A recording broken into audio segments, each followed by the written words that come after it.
Welcome to Giant Cocktails, a podcast where two lifelong fans talk about the San Francisco Giants while drinking homemade cocktails. Now, here are your hosts, Ben and Mathew Heering.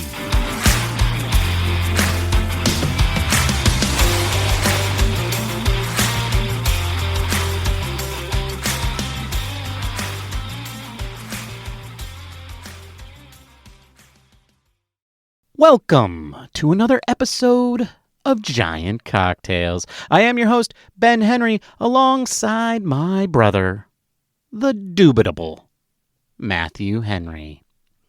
How you doing, Mathew? Why can't I ever just be pissed off? You know, just What? you always come up with these big words and things, and why couldn't I just be pissed off? Just the pissed off Mathew Henry, the f it Mathew Henry, the like. Mm-hmm. I'm tired of this shit, Mathew Henry. Well, a bunch of reasons. First of all, it's my bit, and I get to do it the way that I want to do it. Okay. All right. Second of all, you're supposed to be the optimistic one, right? So I have to give you words that either make you sound optimistic or make you defend yourself. Okay. 3, we have to build to the anger, Mathew. This is like an hour-long show. People want angry, drunken rants. They don't want sober old men making legitimate complaints. And then also, we don't just want to just dive right to the truth. That's nothing funny. The truth is never funny. Well, the truth is often funny. It could be funny, but in this case, it's not. And, the problem with an 11:15 a.m. start, though, Ben, is that we record in the evening, so I've had a lot of time to sit on this. This is not just been something that now I'm dealing with, short time. This has been brewing up, bubbling up to the surface for the last, 5-6 hours. Yeah, and I don't blame you. I think I understand why you are dubitable. Because, and I might be projecting here, but for a while there, I thought you were good. I mean, you'd made all these changes. You did the rehab. You signed up for the exercise program, and you got 35% of the way through it, which most people don't even open it, right? And so I was really proud of you. And then boom, right out of the gate, you just screw up. And then I keep thinking, okay, it's fine. Gotta let him work it through. And now, Mathew, I'm beginning to think that, you're not the person I was hoping that you would be, and that you're just a screw up. And that's why you're dubitable. I doubt you. I doubt me? I doubt you. Okay. Why do I feel like you're projecting? Because A, I said I might be, and B, because I definitely am. You are the most real representation of the San Francisco Giants that I have in my life. Yours is because of all the restraining orders. Yours is as close as I can get, and that's why you're dubitable. Okay. That's why you're dubitable. All right.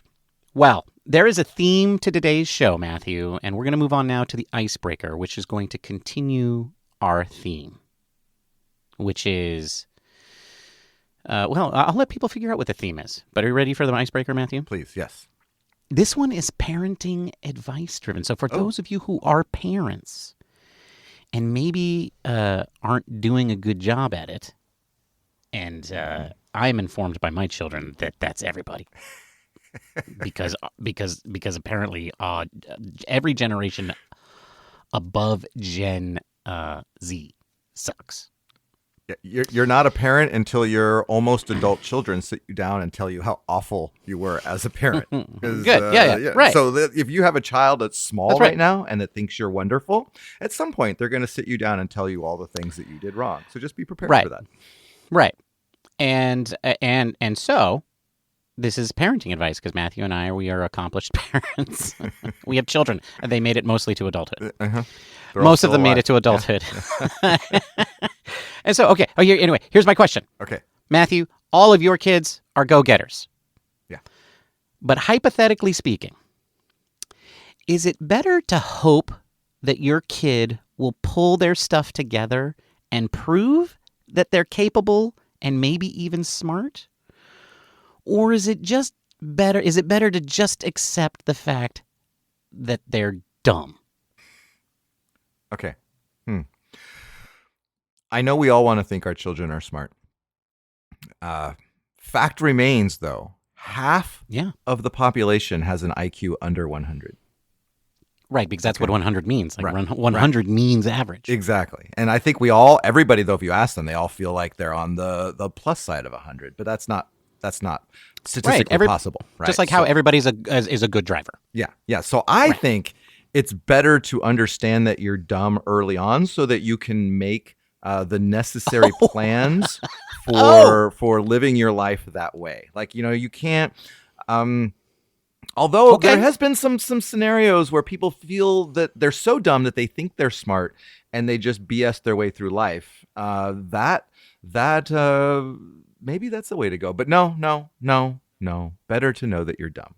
I think. Okay, so what you're saying is not only as a parent should you accept your child's like actual abilities and then cater to that.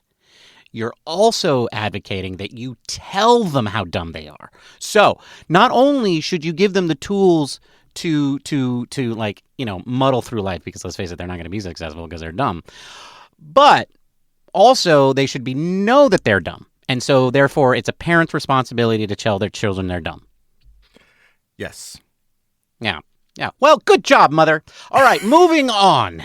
Anyway, today is Sunday, June 23rd, as we record this podcast.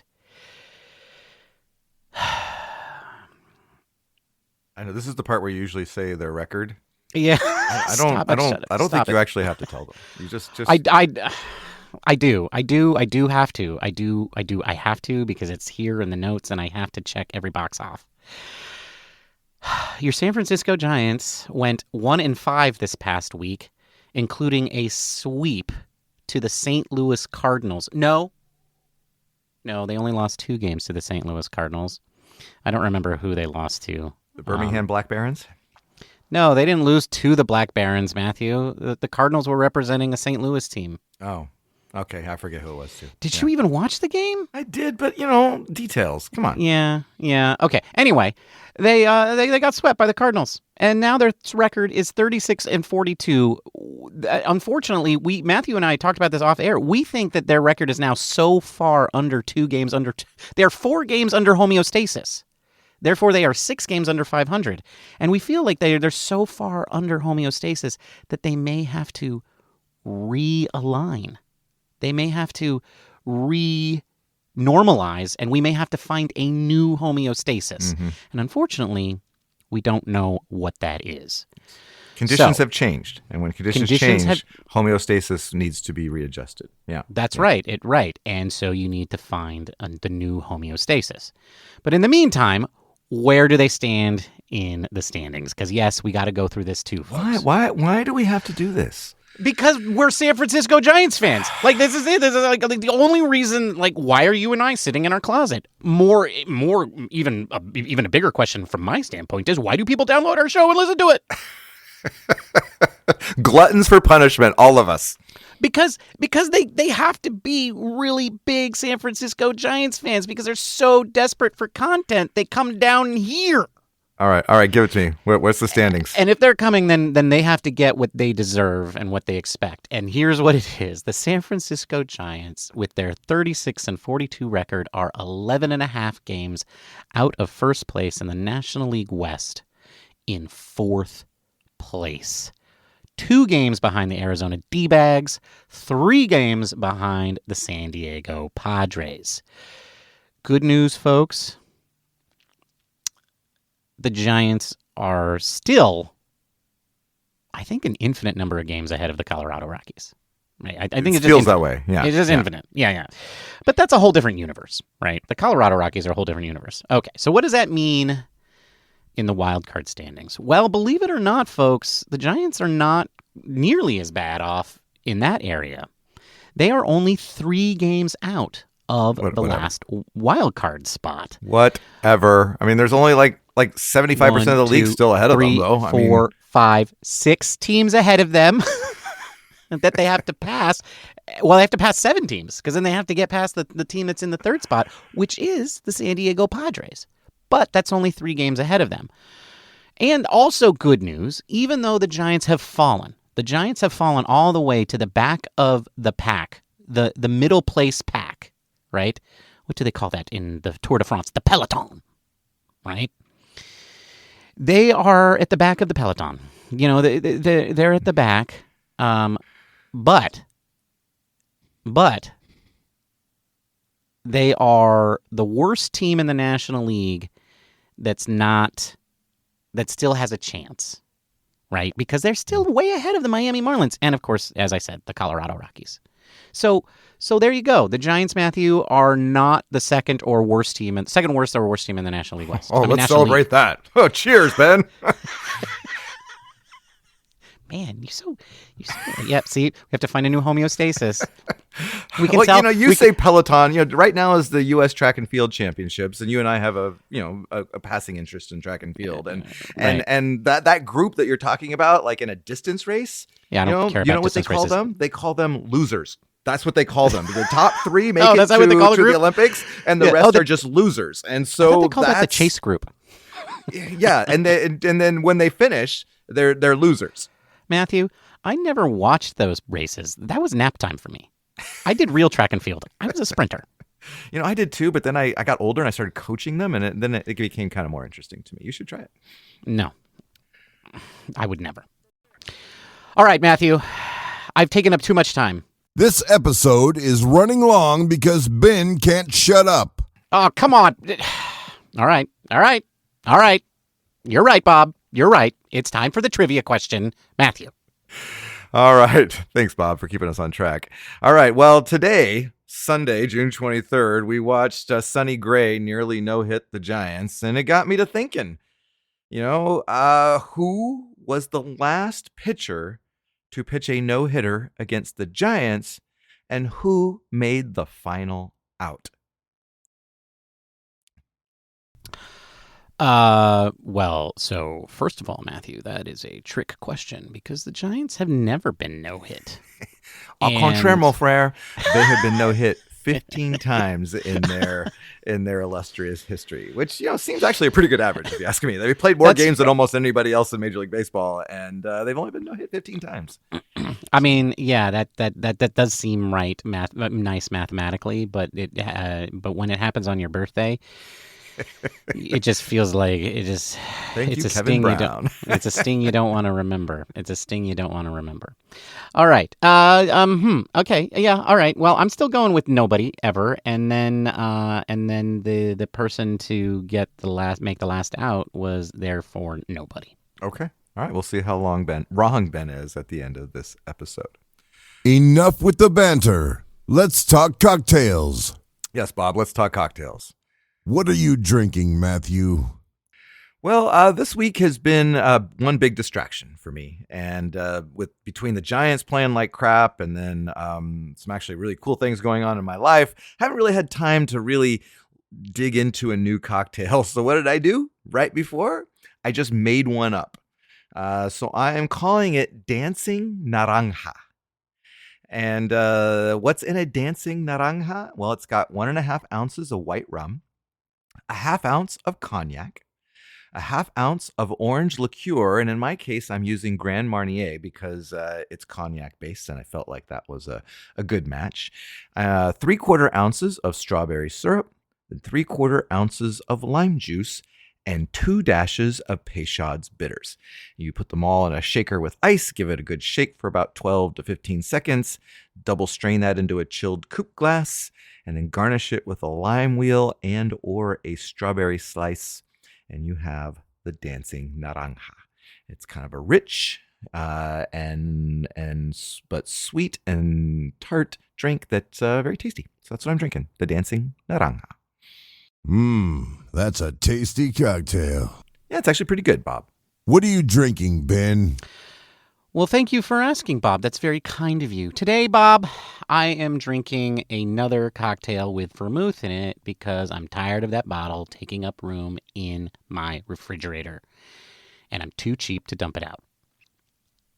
I am not too cheap to dump it out, but I haven't dumped it out yet.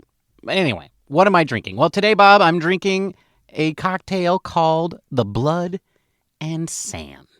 A classic. It is a classic cocktail, and it is a perfect cocktail with 4 ingredients. And perfect means the same amount for every ingredient. So you could make this with 1 ounce, you could make this with 8 ounces.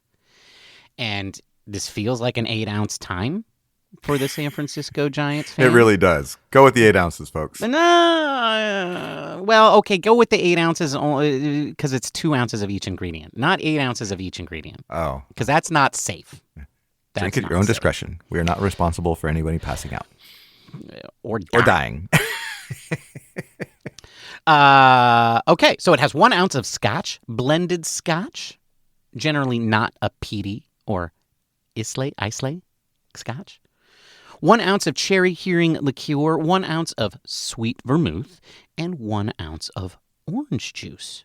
Combine all of the ingredients in a shaker with ice, shake until chilled, double strain into a coupe glass, and traditionally this is garnished with an orange peel or an orange wheel or wedge, but I went with 3 Luxardo cherries because I'm awesome.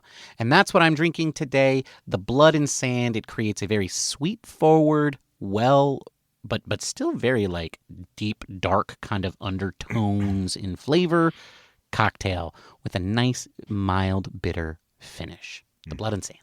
That's what I'm drinking, Bob. That's a tasty cocktail. It's pretty good. I like it. All right, Ben. I've been thinking. In fact, today, while I was sitting on the couch watching the Giants get no hit, I was thinking, and this is something that I don't think we've actually really discussed on our podcast, but it was kind of an epiphany for me, and I wanted to ask you if you felt the same. Okay. Mm-hmm. Maybe the Giants just aren't very good. Okay, look, we have discussed this on the show. Have we? We have. We discussed it one time when things were looking very down. And then the Giants... Let me rephrase that. Let me rephrase it. Uh-huh. Maybe the Giants just suck.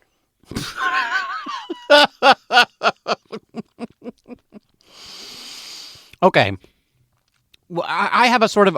Okay, I feel you. I'm with you. Maybe they do. Maybe. Maybe. And we're going to talk about why that might be true, but I want to frame it a different way. Because I think that, as Mathew, you and I know, because we pay very close attention to this, the Giants are about to play their 81st game. The last game of the upcoming series will be their 81st game of the season. And even though the All-Star break is still a few weeks away, that will mark the middle of the season. Major League Baseball teams play 162 games, and when you divide that by 2, you get 81. So we will be at the halfway point. And so this kind of like sets the tone of like, this is actually a reasonable time for us to take a step back, see how things have been, and then maybe take a look forward and see how things might go. Things have been shitty, Ben. I hear you. But here's the thing. I think for most of the first half of this season, a lot of Giants fans, a lot of Giants pundits, a lot of the podcasters and bloggers and cretins on X/Twitter have all been saying or kind of assuming that this team is going to be good, right? And the question was just like, everybody kept waiting for the Giants to be good. And after looking at all of the evidence, after 78 games, Mathew, I believe we now need to change the narrative. It's no longer waiting for the Giants to be good. We now have to start hoping that the Giants aren't bad.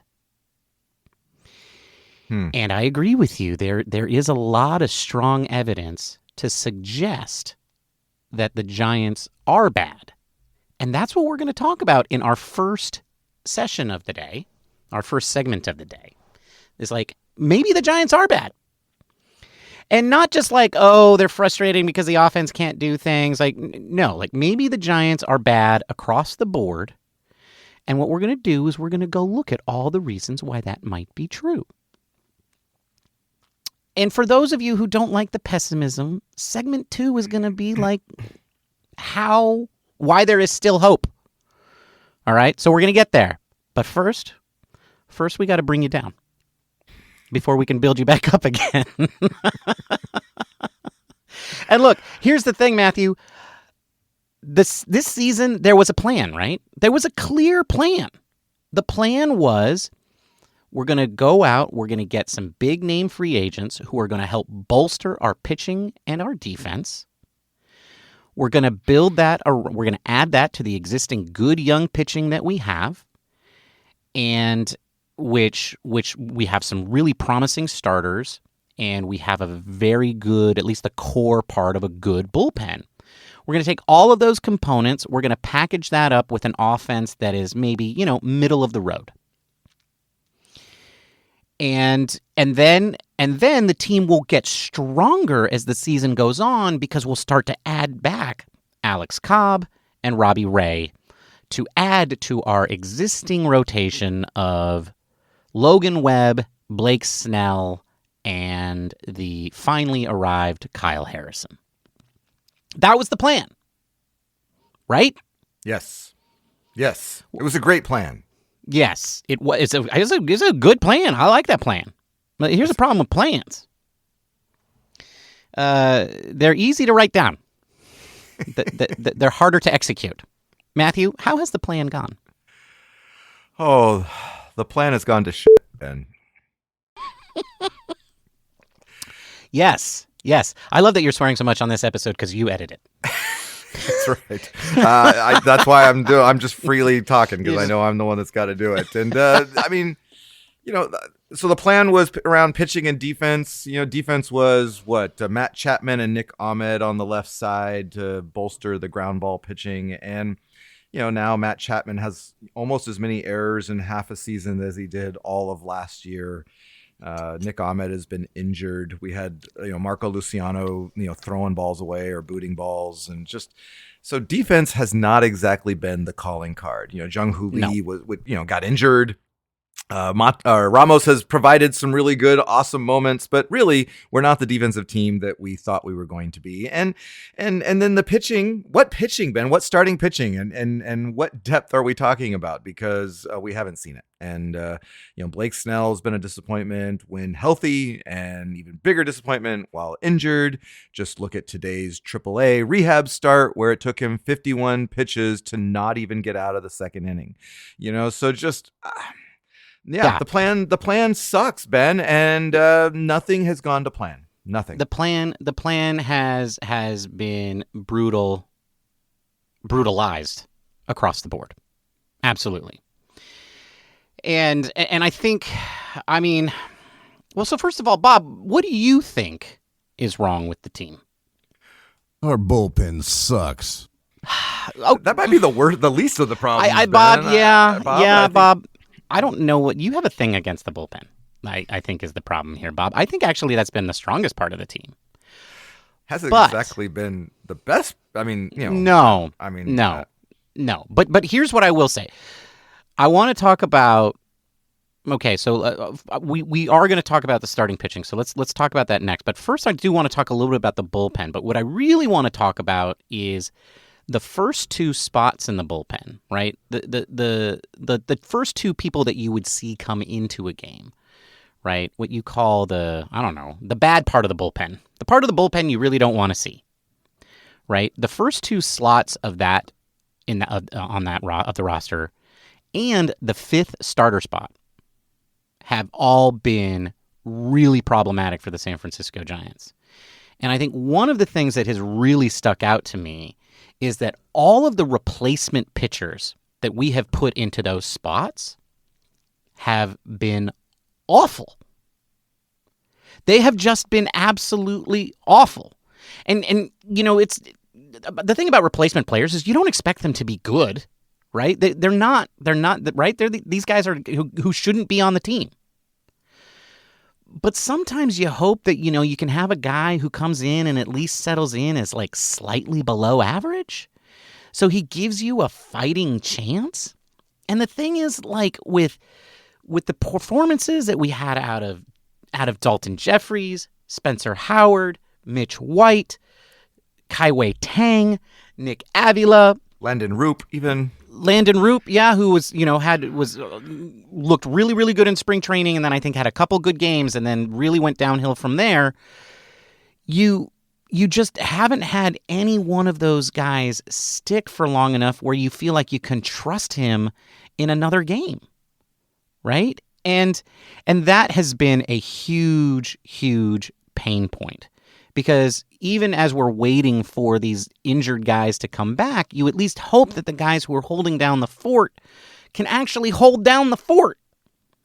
And so that part of the plan went really, really wrong. So, Bob, I will give you that. I will say that part of the bullpen and the fifth starter have been problematic and have certainly cost the Giants games. But I think the most painful part, the part that has hurt the most because it was supposed to be the biggest strength and has turned out now at this point of the season to be the biggest weakness, is starting pitching. Right? Yeah. And what starting pitching?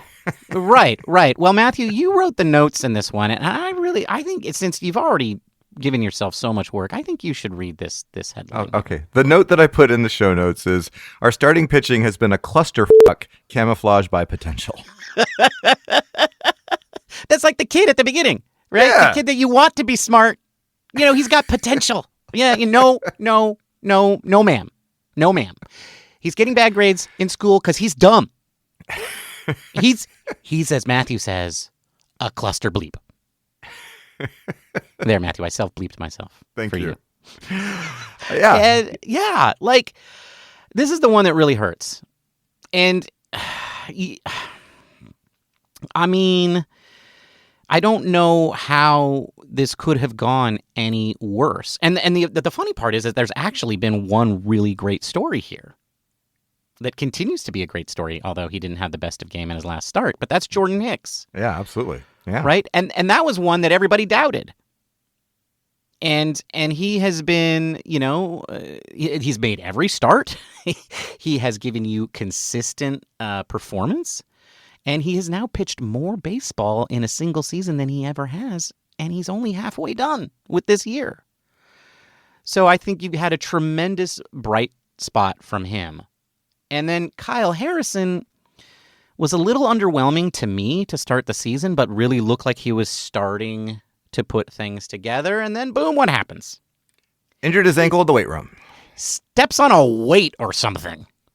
Yeah, because he was doing exercise, which clearly, bad idea.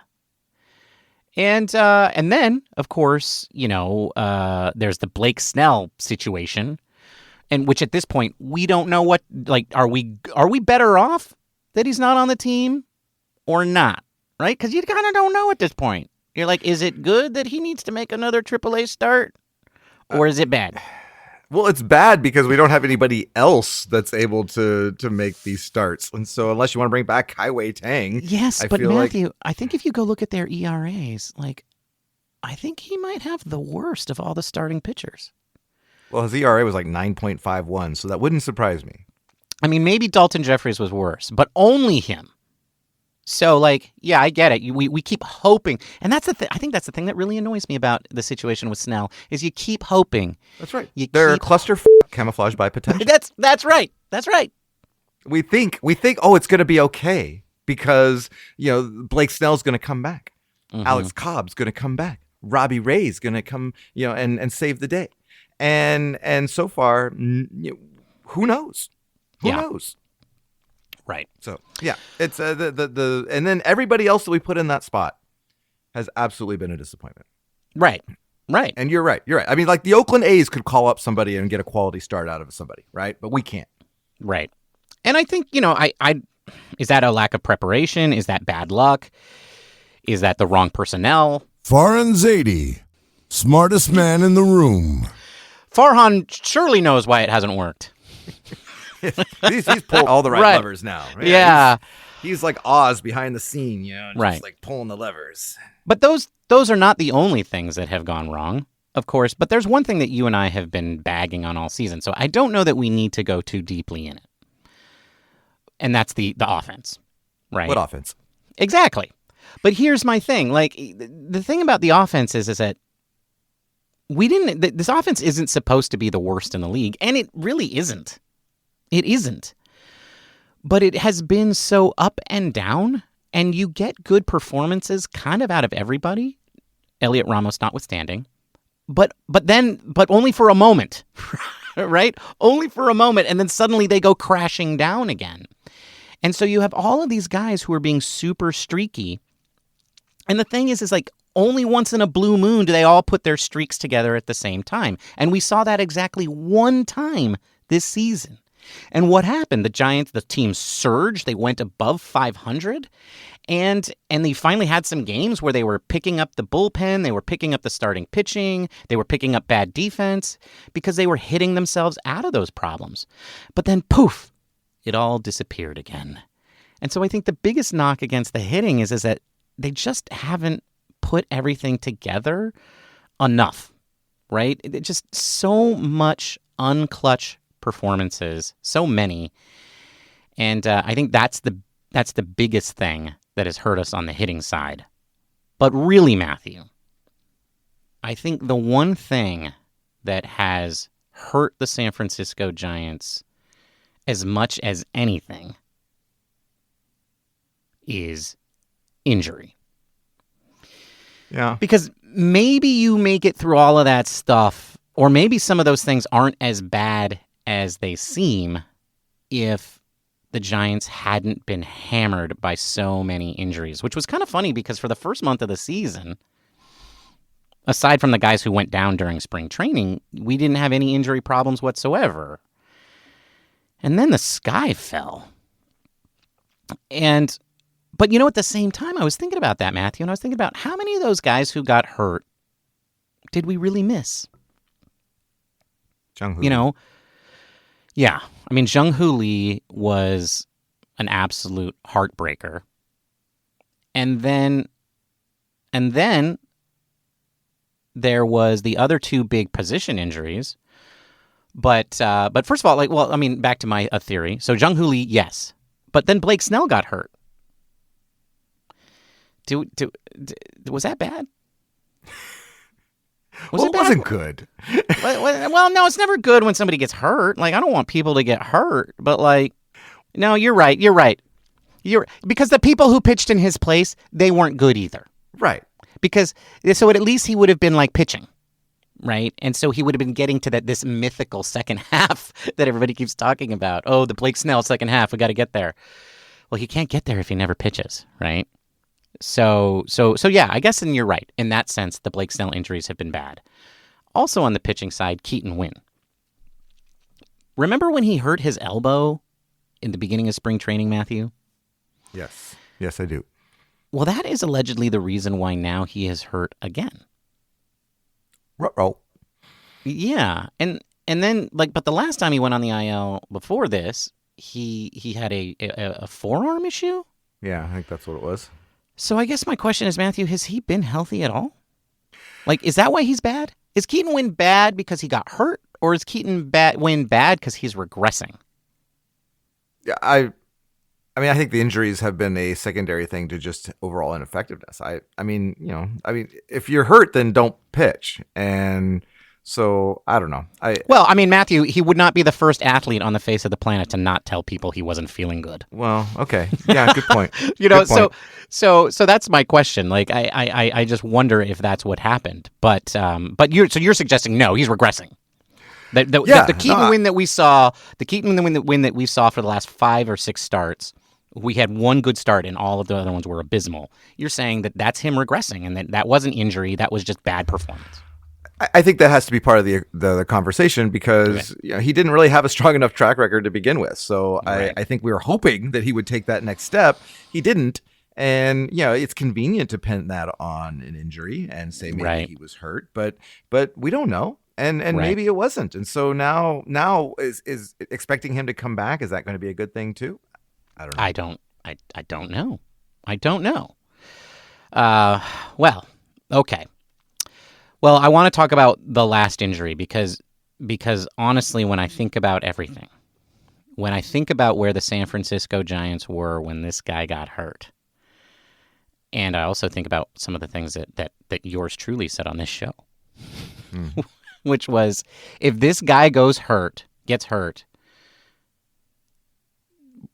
the season could be over. And I almost feel like that is actually what's happened. Like, this was the straw that broke the camel's back. This was the break that the team could not withstand, was losing Lamont Wade Jr. That when Lamont was in there, you had somebody who was constantly on base, constantly moving it to the next guy, getting the pitcher into a stretch, and then also getting hits, right? And so he was a constant problem, and he was allowing the Giants to have as many runners and scoring position chances as possible. And we know the San Francisco Giants, they need so many of those because they cash in on so few. And since he's been gone, things have been, well, they've been abysmal. When he went on the IL, the Giants were 29-27. They were 2 games over 500 on the day that he went on the IL. So now they are 36-41. So they've gone games. 7-12 over the time that he has been out. And they've gone from 2 games over to 6 games under.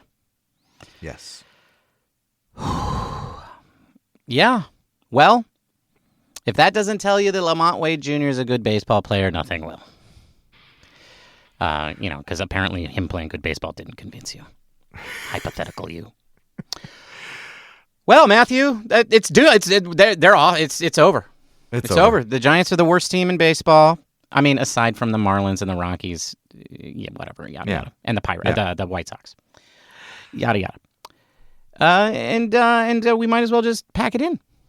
Just see you next year. That's a wrap for Giant Cocktails, folks. We will see you all in the spring. Well, unless Ben. Oh, unless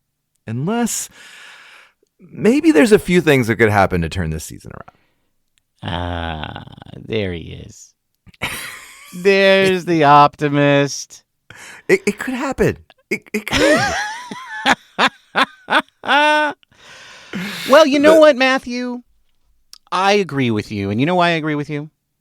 Why? Because Major League Baseball is putting out one of the most mediocre seasons in the history of Major League Baseball. Right. If there's ever a season to be slightly under mediocre and still be okay, this is the year. This is the year. This is the Giants' year. This is Farhan Zaidi's moment. Slightly below average is finally good enough. If they hit homeostasis, they could still sneak into the final playoff spot. That's how bad it's been. So that's right. They're only 3 games behind the 3rd wild card spot.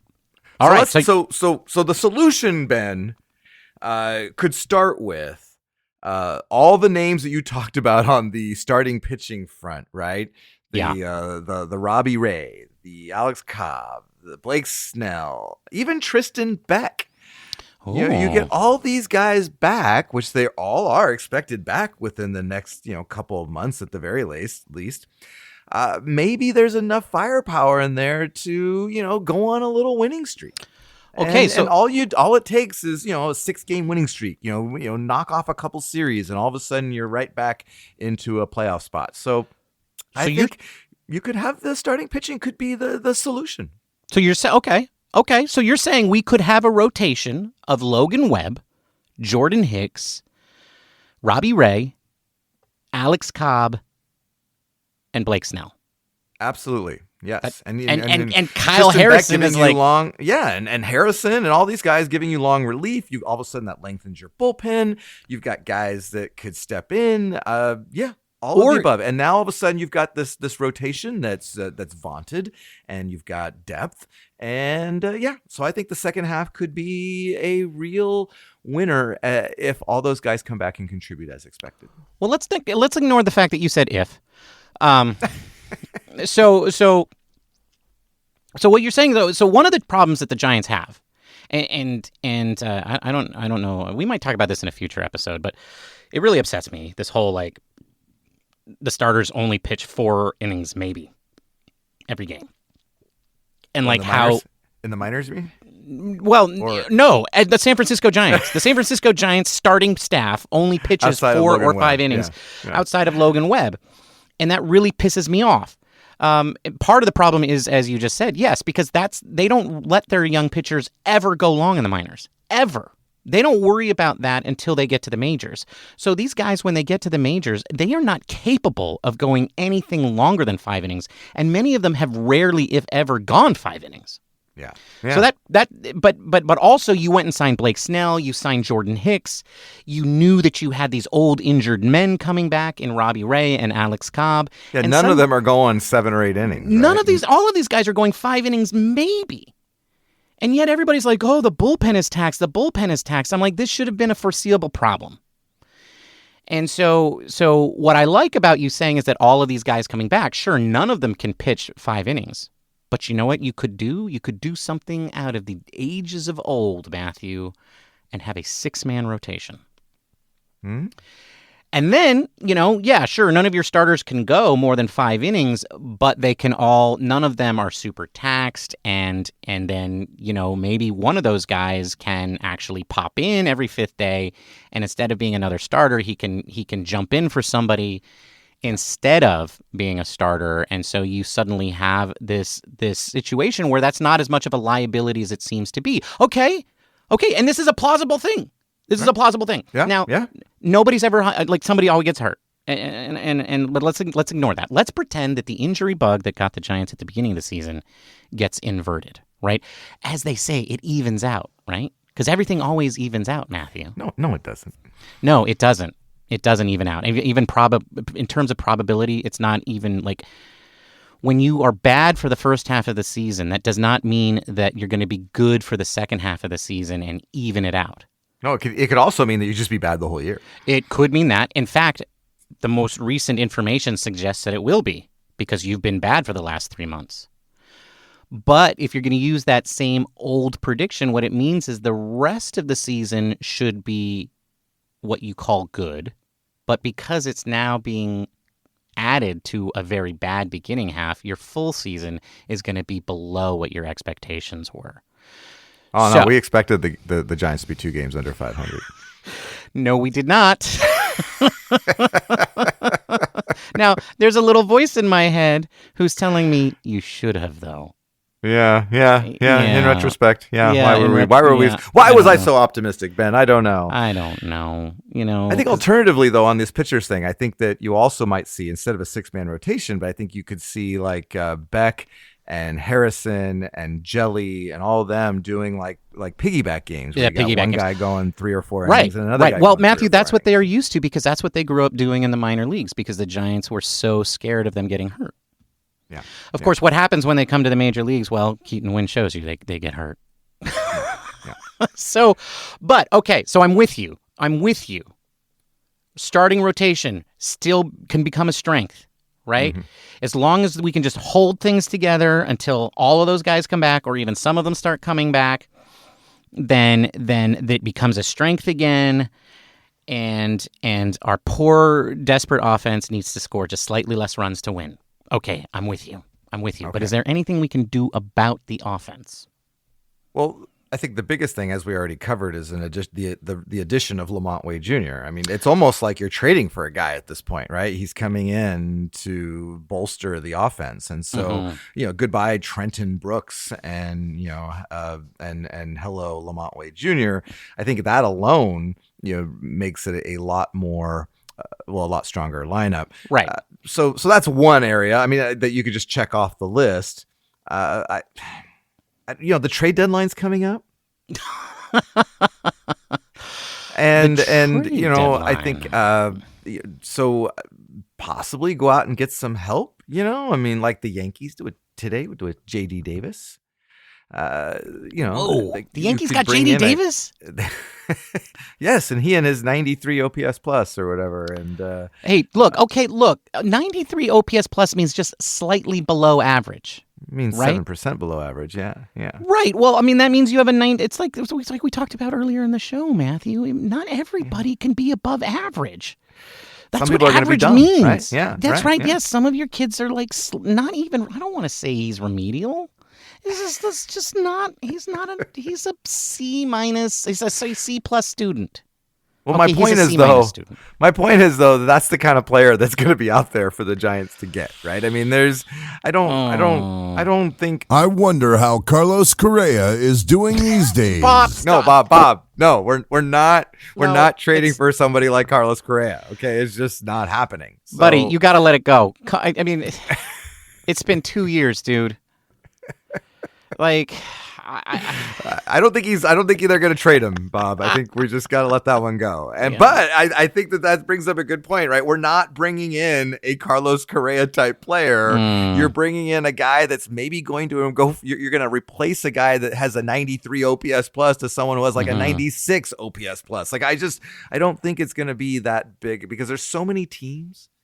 So many teams are in it, Ben, that it's going to be like you're going to have to promise your next born and the back up the Brinks truck. I just for a guy that may or may not make a difference. Matthew. So here's the thing: like if I have a third kid, I'm just no. Like just no. Like if something were like I don't even know how this would happen, but like maybe that's TMI. But let me just put it this way, Matthew. I'd be willing to give up that next kid. Okay, so I'm not taking. Let's not take that off the table. All right. Okay. All right. Let's not take that off the table. I'm not taking it off. Ben is willing to give up the next kid. Okay. Right. Like I'm saying, I'm not planning on it, but that's precisely why I'm willing to keep it on the table because I'm not planning on it. Okay, but what you're saying is that because so many teams are in, that there's a lot of buyers and not a lot of sellers. Right. What are we going to do? Get the best Florida Marlin and the best Colorado Rocky? Like right.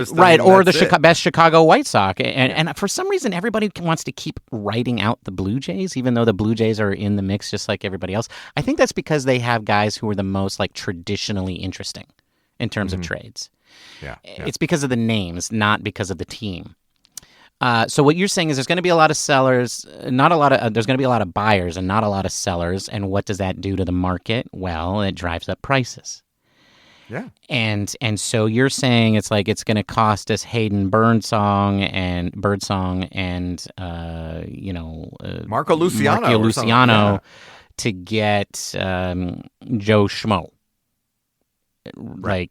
Journeyman 500, journeyman 240 hitter. I don't want to do that. Like that. Yeah. No. Like I don't want to overspend for some mediocre.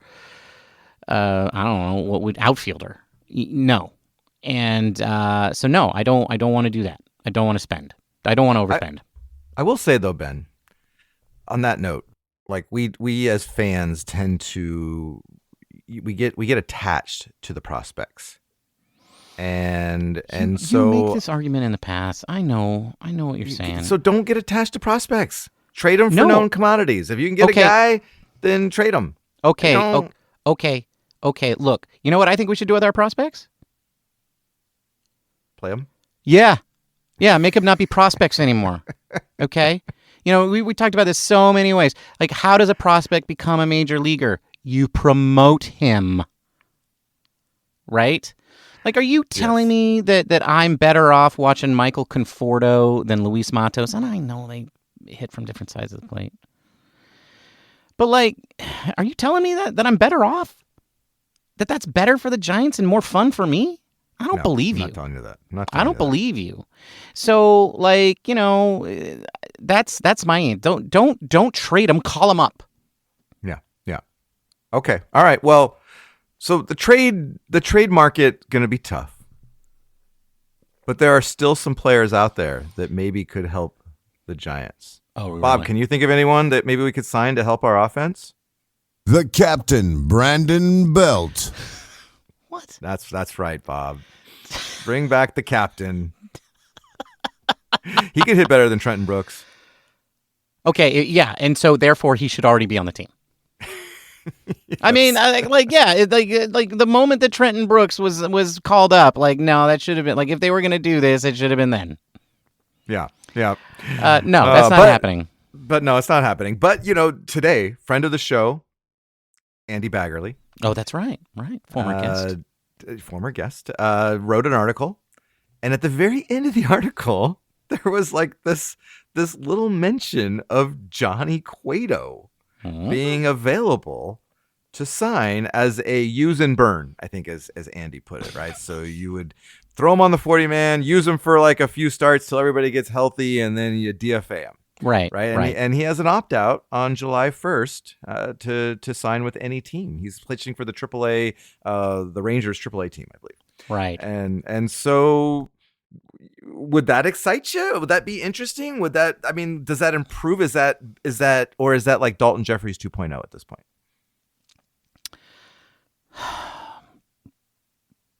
Well, I mean, let me put it this way. Since the first thing that we rolled out there was Dalton Jeffries, that was the first card that Farhan Zaidi played this year. Yeah. That tells me that the deck is not nearly as deep as Farhan says that it was. So sure, I don't care. Yeah. You just throw anything on the fire, man. See if it burns. Like, yeah. Let's do it. Let's bring Johnny Cueto. But here's the thing. Like, you bring Johnny Cueto in and you'd be like, Johnny, you're pitching the whole game today. You're throwing a complete game today, buddy. And he would. Yes. Yeah. And then little like stop hesitation, lined up and and his flow, he'd be doing great. Yeah. And then he comes back 5 days, and then 5 days he does it again. Yeah. Because we know the bullpen is going to be absolutely smoked in those 4 days in between. And then he keeps doing that until we don't need him anymore. Sure. All right. You heard it here. Well, you heard it here second. Andy Baggerly said it first. Yeah. I'm in. I'm in with Andrew. Let's do it. All right. Well, so a lot of things got to happen, Ben, for the Giants to get back into it, but it could happen. But you're saying we've got a chance. That's right. I'm saying there's a chance. Look, these things happen, folks. Okay, this is just a shuffle, right? Okay, they've fallen to the back of the peloton. And there, you know what? Lots of people win out of the peloton, folks. Okay, don't listen to Mathew. They're not all losers. Okay, well, I will say. So the Giants were 6 games under 500. The last time they were 6 games under 500, which is their season worst, was on May 14th. Exactly 2 weeks later, they were 2 games over 500. So a lot can happen in a couple of weeks. Right. And so the Giants could come surging forward. We see a path where things could come together with proven players, right? We're not saying notice we didn't say that Michael Conforto finds himself. We didn't say that Matt Chapman says 300. We didn't say any of those things. Everything that we said was just guys doing what we know they can do. But it's just gotta happen. Yeah, it's gotta happen. But I think the main thing is that everybody's got to stay healthy.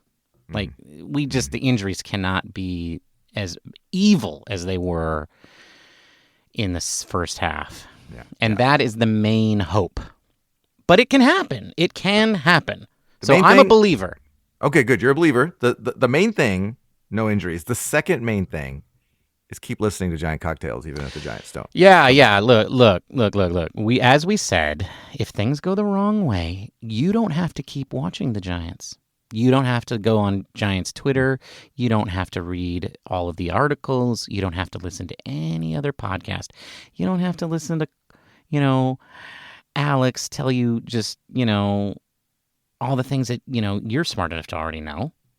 And Cole keep acting like, everything's fine and they're going to go to the World Series. You don't have to deal with all of that. You just listen to us. We'll let you know when you can come back. All right. Yeah. Okay. Well, I think that's it's time for today's trivia question answer, Ben.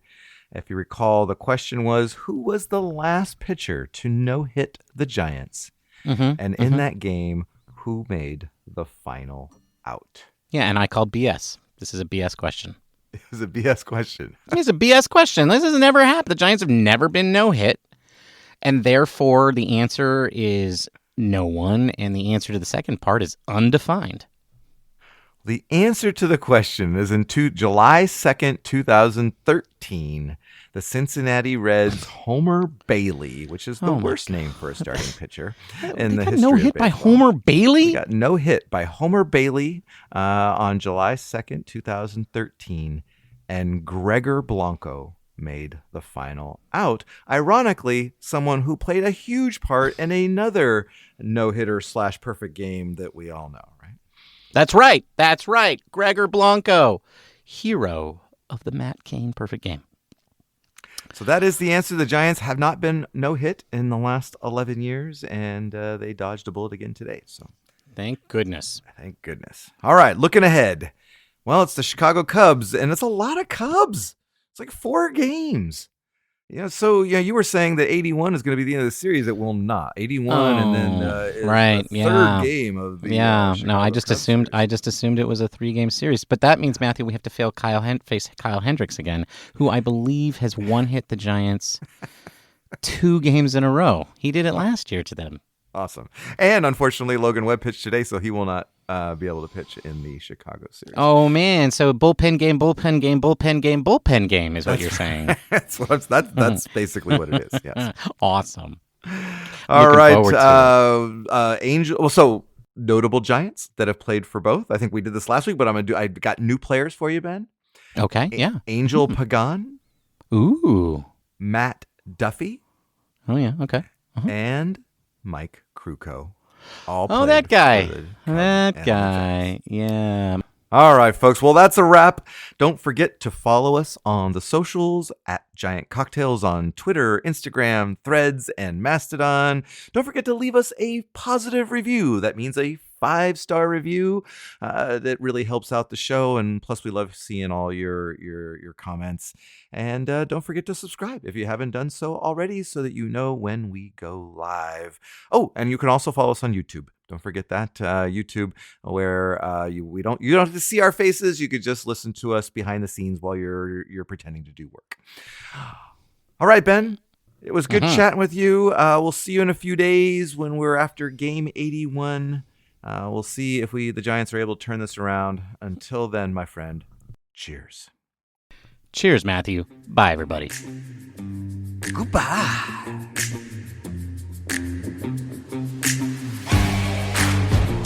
Thank you for listening to the Giant Cocktails Podcast.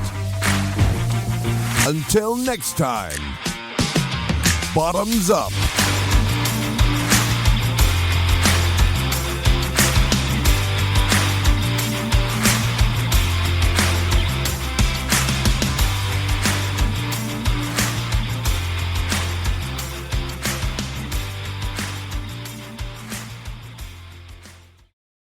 Mike Tachman, current coach. Oh, yeah.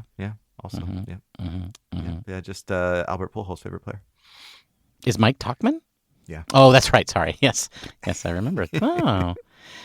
Oh, those were the good old days. That's right. Goodbye. Adios, pelota. See ya.